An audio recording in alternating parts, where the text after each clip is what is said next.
font choice.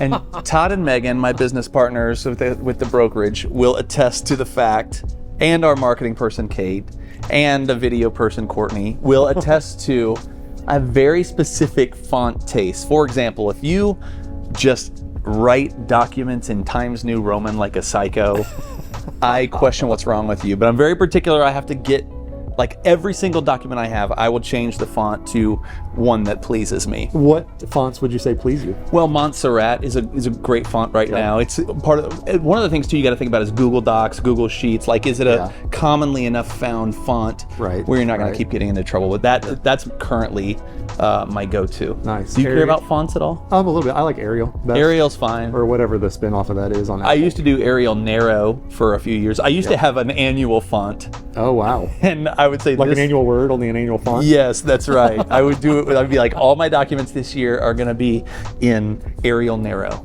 or whatever it is. I'm weirdly passionate about fonts. Nice. Probably the thing that I'm weirdly passionate about is one of my hobbies, geocaching. Oh, geocaching. Yes. Yes. It's a really fun pastime for me. Describe what it is for people that maybe have never ever heard of it. Never played. So it's a game where you download an app and you use $1 million satellites to find Tupperware in the woods. That's how we boil it down.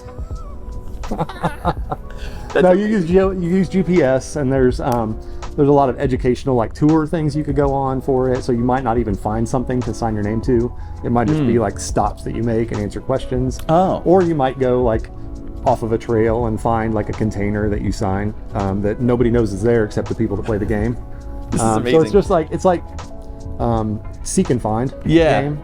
But there are multiple apps for it that you can play, and geocaching as a whole, like, there's probably millions of hides around the world, like, that you drive by or walk by every day. You don't even know we're there. And this is just people like you that just hide things in a spot and then mark it for other people to come find. Yeah. I'm gonna say my font obsession, it was probably when I got into real estate and I started talking about it more passionately. I gave a TED Talk. No, I didn't. No. But I think people started to point out and be like, you're really picky about fonts. And I said, yes, I am. Yes, I am. Okay. Yeah. I've had 2 instances where I think it may be a little bit much. One was out in, I think I was in a nature park with my friend Mike. He's who I geocache with the most. And we were as far as you could be from the parking lot on the trail. And we knew that storms were coming. We probably either didn't allow enough time or didn't expect them to roll up as quickly as they did. So I recall running back to the car, rain, lightning and thunder, like in these huge trees. Like, it was completely not safe. Wow. That was one. The second one was there was a geocache beside a business that I did not know was not there. It was early on in my hobby. And someone came out of the business and told me to leave the property and kind of escorted me back to my car. They're like, no, it's not there. We're not doing that today. Oh! I'm like, okay. This is just unsanctioned trespassing. You're making a game of trespassing. That's right. Is what you're doing, brother. We are. I keep to myself for the most part. I try to get my family involved because I love to go, like, when we're on vacation in new places. So I'll invite them along. Hold on, brother. Hold on.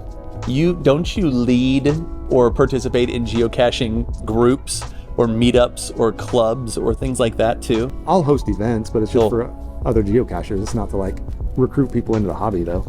It's just for people that are already playing the game. Okay. So, okay, fair enough. Yep. But I do try to get my family into it as much as possible when we travel. I will say with my font passion, I am trying to recruit people to bar Times New Roman and to pick a font that is a little bit more pleasant for everyone and not just vanilla run-of-the-mill. Mm-hmm. So I would say I am beating the drum. I am championing the cause. I'm trying to make the world a better place through proper font usage. A better place for you. For all of us.